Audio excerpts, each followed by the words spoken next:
The NFL Combine is done, which means more mock drafts for all of us. My name is Tyler here with my brother Ryan, and we will be doing a live mock draft for the Indianapolis Colts. What do I mean by live? We will be the Colts front office doing our best Chris Ballard impersonation and going through all of the Colts selections here through the mock draft simulator. So while we're doing that, be sure to leave a comment. Let us know your thoughts on our selections and what you would want to see the Colts do. And also hit that subscribe button and tackle that bell to get notified when new videos come out. Ryan, let's pull up PFF here. And so Let's do I'm not it. going to go through all the names as we're starting to get now to the middle of the pack. So it takes a second. But if we go look at some of the last couple of names here, looks like Tet fell all the way to the 49ers. Mike Green went to the Cowboys. Jahad Campbell going to the Dolphins at number 13. So guys like Ashton Genty still available, Malachi Starks, Will Johnson, Kenneth Grant. And Ryan, the more and more I think about it, we've been doing our Tracy Take Tuesday mock drafts, which everybody should go and watch as well. That's why you should like and subscribe and ring that bell. But Will Johnson or Kenneth Grant, I think the two Michigan guys to me are the ones that are just sticking out. I could see Malachi Starks as Yeah. well. I think they need a more exclusive outside corner or Kenneth Grant to really bring some meat up the middle. Yeah, I think Will Johnson's probably the pick. I think you have Juju Brents. He was hurt, I think, a little bit this past season.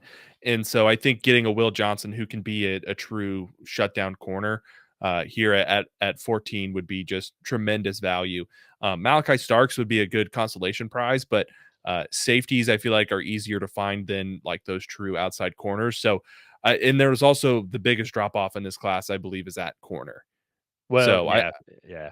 Well, I just want food for thought. Julian Blackman, he is a free agent, and so if Malachi Starks is probably going to be more of a free safety, so that's where it's a like. I agree with you. I think we should go Will Johnson here. yeah. Is an improvement from Jalen Jones as well, and you provides a lot more options just for the secondary. Yeah, no, I still feel like Will Johnson is the pick. I definitely think it's close, but I think Will Johnson is the better player at the more valuable position. Gotcha. I like it. So, Let's do it. all right. So here, I still think edge rusher is probably something we're going to want to address in the next couple picks. Um, they do need to maybe look at safety. Um, but yeah, and then defensive line or defensive interior as well, I think is going to be really important. So this is also too where we'll know a lot more about kind of the route that they end up going here as well, just because they both Ryan Kelly and Will Fries are free agents. Now Tyler Booker was a left guard in Alabama, but he could easily slide He in didn't at the play right either. guard Yeah. position. That may be an area where they can address that later on. Um, here, I feel like they won't go skill position player here, not until very late. Like I really like this room of Michael Pittman Jr., Josh Downs, Alec Pierce, and they got A.D. Mitchell and then Jonathan Taylor. So I don't think that they're in that market. Ryan, I think you said this too. This just seems like a good edge rusher spot. Yeah, I'm kind of leaning towards Braden Swinson. I feel like he's a little bit bigger than Uman Mielen, just lengthwise. Um, we could go either one, but I feel like Swinson might be able to hold up a little bit better in that like four down lineman scheme that they Yeah. have. He's not the best run defender, but he's a little bit above average. Uh, but he is a really good pass rusher as well. Well, and Lou Anaramo, their new defensive coordinator, he likes to run that 4-3. So Yeah, if Braden Swinson is going to be better in that than Princely, I think yeah. that would be a good route to go. JT Tuimoloau is a better run defender, probably not quite the same pass rusher, but like you see that run defense grade is much higher. That's So pretty solid. it really just kind of depends on whatever your flavor is here. But between Swinson and Tuimoloau, who are you feeling? Let's do Swinson. We've done Tuimoloau before, so let's do Okay. Swinson. Okay. I like it. I like it. He's a guy that has risen up draft boards, I think, quite a bit. And I just like him on tape. Has a really good set of pass rush moves as well. Yeah. So So a team that needs a tight end, I know we just talked about the skill position player room, but Mason Taylor still being there, yeah. to me, I think that's a no-brainer, if I'm being Yeah. honest. Yeah, that's the pick. I think too at 116 we'll find a nice run stuffing defensive tackle there. Jordan Phillips could be that, but again, Mason Taylor being here, just really good value. So Yeah.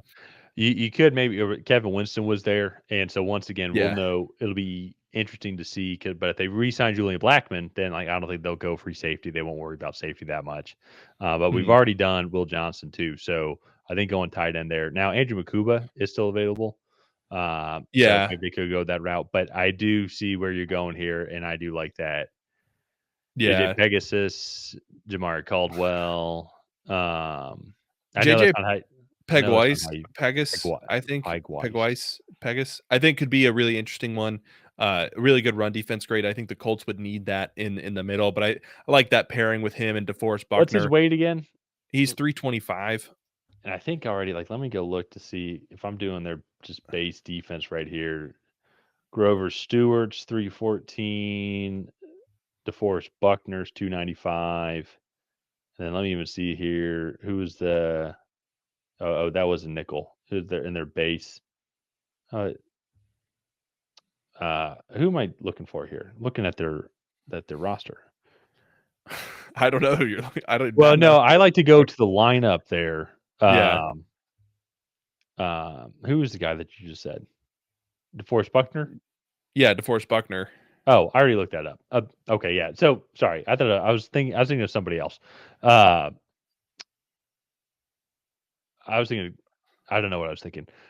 Which is very common. Yeah. So I like that a lot. If you want to beef up that defensive interior, Okay. because I think Let's do that's an that. area where they're too light on that side. Okay. And he gets up the field pretty well, especially for a guy of his size. Well, So he yeah, he still was doing brings a little bit fullback of reps. He was doing those yeah, fullback reps at the combine. yeah. Actually, could you imagine Anthony Richardson in like a power formation, and then you get JJ Pegas and Jonathan Taylor in line? That That would would be literally be the Hercules and Pegasus like formation. yeah. Like that's what that would That be. would that would be disgusting. Oh yeah. Um, and very painful for whoever's on the other end of that. All right. So here at 155, just to do a quick recap. So Will Johnson, Braden Swinson, Mason Taylor, and then JJ Pegas. Really, really sticking with the big name programs here with the Indianapolis Colts. So two done a couple defense or three defensive guys, two defensive linemen, a corner, and a tight end. Um, could maybe address the uh offensive line, maybe try to get a right guard. Or maybe get, I know Trey Sermon, I think, is a free agent. Maybe get a backup running back there, somebody to give Jonathan Taylor a breather. Yeah, I think that would be interesting because if you're looking at this running back room, yeah, you mentioned Trey Sermon's a free agent there. I could see that if you want to try and get some more depth there, and with this running back class, you don't want to miss out on just getting some Mhm. good value overall. So, who are some of the other top guys that are there Uh, just at the running back position or just at the in running general? back position? Yes, yeah. So, uh, I like Bysal Tutin. I think that would be a good one. Jordan James would be another guy. He's a little bit smaller, but would be a decent third down back. Marcus Yarns, I'm not super familiar with. Very, very light. Um, so I'm thinking Jordan James, Bysal Tutin. Uh, Let's do Tootin. okay. I like Tootin. I think he'd be a good compliment there. All right. I like that too. Just kind of get a backup running back there. That's the one thing about the Colts that I think is interesting is I just kind of felt like they don't need a whole lot. I feel like they're relatively close to talent wise. It's just Well, on the field. I feel like they always tend to do one to two things. so let's go back to the picks. Let's quickly recap up to your point because I think I mean, we got the secondary guy. We've addressed the defensive line. I think with some solid players. Got a good tight end that can come in and already be a good guy there. Um, we can maybe get linebacker. See who's available at linebacker. I will say Anthony Richardson is your guy at quarterback, but Yeah. they do also. I mean, Joe Flacco's a free agent, and also Sam Eilinger as well. If you if you maybe want to bring in competition, if you feel like he might not be the guy and take a flyer on somebody, I think Kyle McCord would be interesting. Just to see, Yeah. nowhere near as athletic, but nobody is, if we're being honest. I think Jake Majors is an interesting one. I think Jay Higgins, linebacker out of Iowa, could be Let's interesting as do well. let's do Jay Higgins Okay. if you want, and then we can potentially look at quarterback a little bit later. Yeah. Or I With the guess on final pick. 44 picks. Yeah. Yeah. Do you like that, or do you want to do like Miles Frazier, get an Now, interior offensive let's do lineman? Jay Higgins because both EJ Speed and Grant Stewart are going to Okay. be free agents. Okay.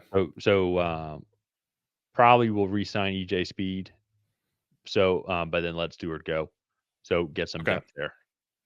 Okay. I like that. I think that makes sense. There's Tyler Shuck.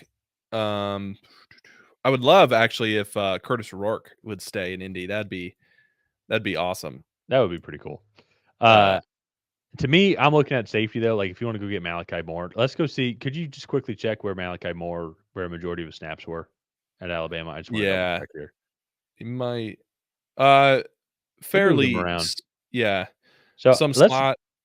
let's go get that guy because at minimum he's special teams, but also Okay. too, you even if they re-sign Julian Blackman, still good depth overall, and I think they could Okay. be a guy that could come in, help out at the nickel position, help out in some of the other areas as well. So with the Colts, yeah, it's like it's almost like when you see this athlete on the field and he's got all the tools, but there's something going on between the ears. That's what it feels like with the Colts. Like you go Yeah. look at the roster, like if they could piece things together, they could be really tough to play against. Anthony Richardson is an absolute mismatch. I really like the receiving room that they have.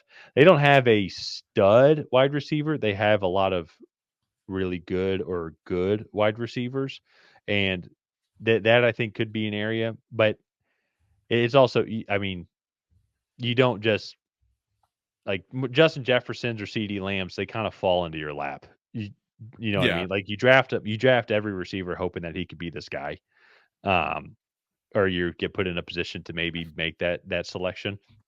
So, but I think they have really good receivers or minimum good receivers that I think are serviceable for the time being. So, this is a draft though. I think we focus on their needs, especially within those first four picks, and then everything after that I think is a luxury trying to figure out where they can get some good value. Yeah, no, and I think, like you said, just for the Colts as a whole, I think the biggest problem that they have right now is in the building. It's not necessarily talent wise because they have uh, as much talent as 90% of the teams in the NFL. They just don't have the coaching to put themselves over the top. So the fact that they're continually picking here in the middle of the draft, I think, Yeah.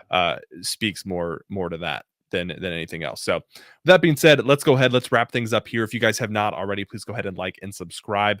That is the best way to help out the channel. While you're down there, leave a comment on what you thought of the Indianapolis Colts 7-round mock draft. Did you love it? Did you hate it? What would you have done differently? Other than that, we'll see you guys next time.